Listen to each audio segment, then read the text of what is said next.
సమయంలో వైఎస్ఆర్ కాంగ్రెస్ పార్టీ రాష్ట్ర ఆఫీస్ నిర్మాణంలో ఉన్న కట్టడాన్ని నిర్దాక్షిణ్యంగా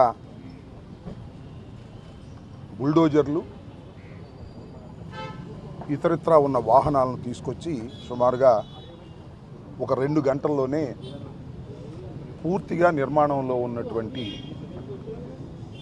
ఆ నిర్మాణాన్ని నేలమట్టం చేశారు. దాన్ని కూడా మేము చూసి రావటం జరిగింది. ఇది వైఎస్ఆర్ కాంగ్రెస్ పార్టీ ఆఫీస్ కొరకు నిర్మించుకోవాలనేటువంటి ఉద్దేశంతో రాష్ట్ర వ్యాప్తంగా అనేక ప్రాంతాల్లో ప్రభుత్వ స్థలాలను క్యాబినెట్లో పాస్ చేసుకుని వైఎస్ఆర్ కాంగ్రెస్ పార్టీకి కేటాయించుకోవటం జరిగింది. ఇదేదో వైఎస్ఆర్ కాంగ్రెస్ పార్టీ అధికారంలోకి ఉన్నది కాబట్టి మేము తీసుకొచ్చినటువంటి సాంప్రదాయం కాదు. ఇది ఇంతకుముందు తెలుగుదేశం పార్టీ కూడా తెలుగుదేశం పార్టీ కూడా వారు అధికారంలో ఉన్నప్పుడు ప్రభుత్వ స్థలాలను వారి ఆఫీసులకు కేటాయించుకొని రాష్ట్ర వ్యాప్తంగా అనేక నిర్మాణాలు చేపట్టిన మాట మీ అందరికీ తెలుసు.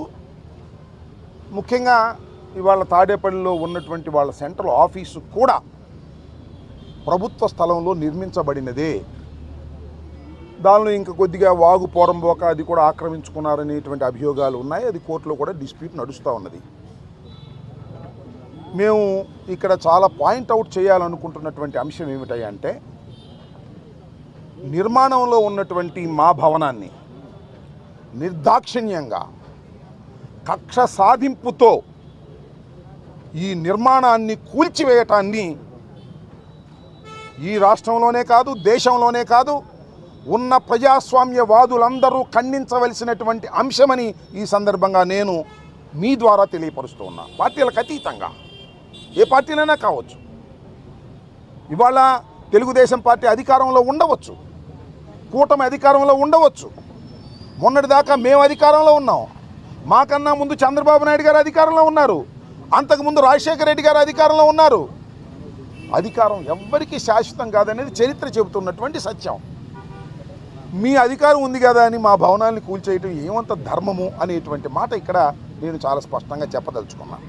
అయితే దీని మీద ఏమంటే ఇది ప్రభుత్వ స్థలం, ఇరిగేషన్ స్థలం. దీన్ని 33 సంవత్సరాలకు లీజుగా తీసుకోవటం జరిగింది. దీనికి అవి లేవు ఇవి లేవు అని ఏమన్నా చెప్తే చెప్పొచ్చు. ఏ ఉన్నా లేకపోయినా డ్యూ ప్రాసెస్ని ప్రభుత్వం పాటించాలి.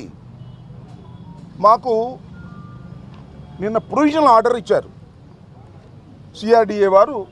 అకార్డింగ్ టు 115 సెక్షన్ ప్రకారం, సిఆర్డిఏ యాక్ట్ ప్రకారం ఒక ప్రొవిజనల్ ఆర్డర్ని సర్వ్ చేశారు. అది ఇచ్చిన తర్వాత 15 రోజుల దాకా టైం ఉంటుంది, సబ్జెక్ట్ టు ది కరెక్షన్. ఈ లోపల మేము హైకోర్టుకు వెళ్ళాం. నిన్న హైకోర్టులో వాదనలు జరిగాయి. వాదనలు జరిగినప్పుడు ప్రభుత్వం వైపు నుంచి కూడా అడ్వకేట్స్ అటెండ్ అయ్యారు. హానరబుల్ కోర్టులో వారు ఏం చెప్పారంటే డ్యూ ప్రాసెస్ ప్రకారమే మేము ఫాలో అయ్యి చేస్తాము అని చెప్పారు. What is the due process అంటే ఏమిటంటే ప్రొవిజనల్ ఆర్డర్ ఇచ్చిన తర్వాత మా దగ్గర నుంచి ఎక్స్ప్లెనేషన్ తీసుకున్న తర్వాత కన్ఫర్మేషన్ ఆర్డర్ ఇవ్వాలి. దానికి కూడా ఎక్స్ప్లెనేషన్ తీసుకోవాలి. అది కూడా అయిన తర్వాత ట్రిబ్యునల్కి కూడా మాకు వెళ్ళే ఛాన్స్ ఉంది. అన్ని చట్టబద్ధమైనటువంటి అన్ని మార్గాలు మూసుకుపోయిన తర్వాత then they will take action. But కానీ ఇవాళ శనివారం, రేపు ఆదివారం, ఇవాళ తెల్లారగట్ట మళ్ళీ మేము కోర్టుకు వెళ్ళే అవకాశం లేదు. ఛాన్స్ తీసుకుని పగలగొట్టేశారు. ఇది కక్ష సాధింపు కాదు అని అనుకుందాం. కాసేపు మమ్మల్ని ఏమన్నారు నిన్నటిదాకా, మీరు కక్ష సాధింపు, మీరు ఆ ప్రజావేదికను కూల్చేశారు, మేము చాలా పవిత్రులు అన్నారు. మీరే అంది. ప్రజావేదిక ప్రభుత్వాన్ని, ఇది మా పార్టీది, చట్టబద్ధంగా మేము తీసుకున్నటువంటిది. మీరు చట్టబద్ధంగా తీసుకుని ఆఫీస్ కట్టుకున్నారు. మా ఆఫీస్ మీద అంత కడుపు అంటే ఎందుకు? మా రాజకీయ పార్టీ కాదా మాది? మా రాజకీయ కలాపాలు మేము చేసుకోలేమా? చేసుకోకూడదా? ప్రభుత్వ స్థానంలో మీరెట్టా కడతారని మీరు అనొచ్చు. మీరు ప్రభుత్వ స్థానంలో కట్టారు కదా తీసుకుని, మీకు అనే హక్కు ఎక్కడుంది? మేము లీజుకు తీసుకున్నాం కదా, మా లీజు క్యాన్సిల్ చేయాలి కదా, ఎన్ని చట్టబద్ధమైనటువంటి అంశాలు ఉన్నాయి. ఇవన్నీ వదిలేసి కక్షపూరితంగా మీరు ఇవాళ వైఎస్ఆర్ కాంగ్రెస్ పార్టీకి సంబంధించినటువంటి, మాకు ఇవాళ 11 రావచ్చు, ఒకప్పుడు 151 వచ్చాయి, అయినా మాకు 40% ఆఫ్ ది షేర్ ఉంది వాళ్ళ రాష్ట్రంలో. మా రాజకీయ పక్షానికి ఎందుకు ఈ కడుపు మంట? ఇది ధర్మమేనా? నారా చంద్రబాబు నాయుడు గారు ఆలోచించాలి. ముఖ్యమంత్రిగా 4వసారి మీరు ప్రమాణ స్వీకారం చేశారు, చట్టబద్ధమైన పరిపాలన చేస్తామన్నారు, కక్ష సాధింపులు ఉండవన్నారు. What is this? ధర్మమేనా? ప్రజలు క్షమిస్తారా? ప్రజలు ఆలోచించాలని మనవి చేస్తున్నా. ప్రజలందరూ ఆలోచించవలసినటువంటి అవసరం ఏర్పడింది. ప్రభుత్వం అనాలైందండి వచ్చి 4వ తారీఖు రిజల్ట్స్ వచ్చాయి. ఎన్ని రోజులు అయింది? ఇప్పటికి 16 రోజులు 17 రోజులు అయింది.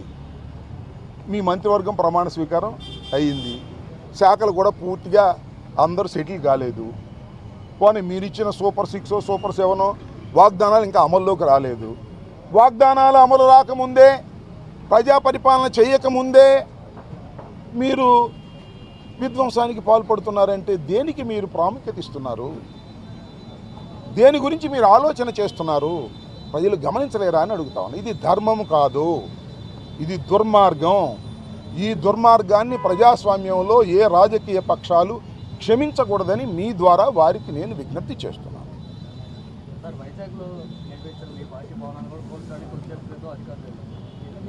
కూల్చడానికి వెళ్ళారు, నోటీస్ ఇవ్వడానికి, ఎనీ హ్యావ్, మీరు దేన్నైనా చేయొచ్చు. అది ప్రభుత్వం, నాట్ ఇండివిజువల్. ఆ ప్రభుత్వం డ్యూ ప్రాసెస్లో వెళ్ళాలి. ఏదైనా సరే, ఏ కట్టడానైనా. మా కట్టడాలన్నీ కూల్చేయదలుచుకున్నారు మీరు, okay, wonderful. Come to the law, according to law రండి. ప్రొవిజన్స్ ఉన్నాయి సిఆర్డీ యాక్ట్ ప్రకారం, లేకపోతే మరొక దాని ప్రకారం. According to you go. చట్ట ప్రకారంగా వెళ్ళండి, చట్ట ప్రకారంగా కోర్టులో ఆర్డర్స్ తీసుకోండి. మేము చెప్పేది కూడా వినండి. విన్న తర్వాత మీరు ఏం చేసినా అది చట్టబద్ధంగా ఉండాలి తప్ప చట్ట వ్యతిరేకంగా మీరు చేసేటటువంటి కార్యక్రమాలు చేస్తున్నారు. ఇది ధర్మం కాదని మాత్రం చెప్పదలుచుకున్నాను.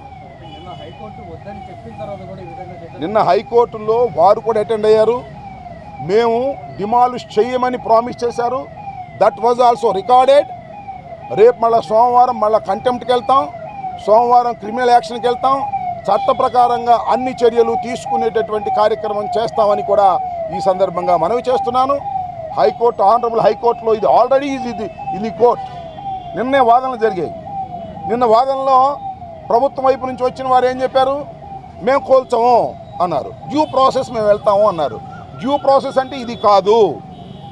ఖచ్చితంగా కన్ఫర్మేషన్ ఆర్డర్ ఇవ్వాలి, దానికి సమాధానం తీసుకోవాలి. ఆ తర్వాత మేము ట్రిబ్యునల్కి వెళ్తాం. మాకు ఛాయిస్ అన్నీ ఉన్నాయి. అన్ని ఛాయిస్లు ఎగ్జాస్ట్ అయిన తర్వాత యూ కెన్ డిమాలిష్.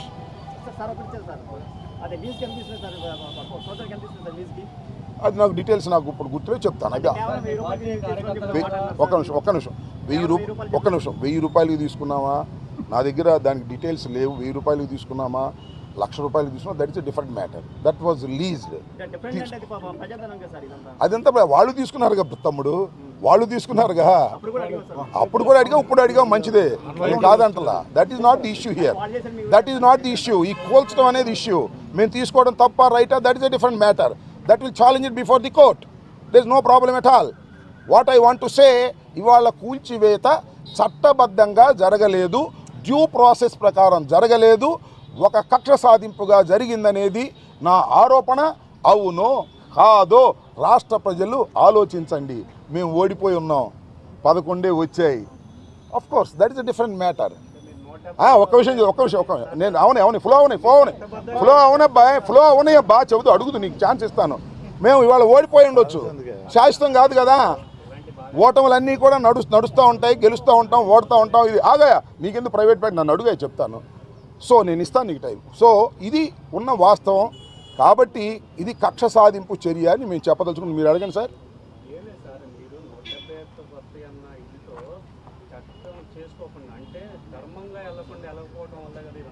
ధర్మంగా వెళ్ళలేదని how you can say, how you can say, ఆగా నువ్వు how you can say that will be in the court. కోర్టులో నేను చెప్పండి, కోర్టులో ఉంది.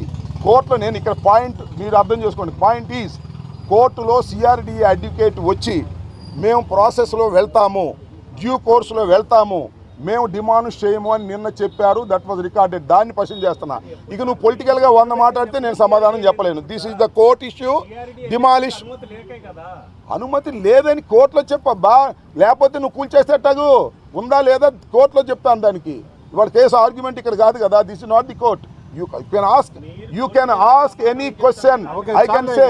అంతేగాని ఊరినే నువ్వేదో నీ ఇష్టం అడిగి నన్ను ఇబ్బంది పెట్టాలనుకుంటే ధర్మం కాదు. ఒక్కటి మాత్రం చెప్తున్నా, కోర్టులో డ్యూ ప్రాసెస్ అని చెప్పినటువంటి వారు డ్యూ ప్రాసెస్ చేయలేదు. అవసరం లేదు, డ్యూ ప్రాసెస్ చేయలేదు. ఇది చట్ట వ్యతిరేకం. కోర్టులోనే మళ్ళీ తేల్చుకుంటాం. మళ్ళీ మండే కోర్టుకు వెళ్తాం. కోర్టులో కంటెంప్ట్ వేస్తాం. కోర్టు వాళ్ళు చెప్పారు కాబట్టి we can see in the court. Honourable కోర్టులో మేము చూస్తాం. నువ్వు సామాన్యుడు వదిలే, ఇప్పుడు తర్వాత మాట వదిలే. అవన్నీ ఇన్ డెప్త్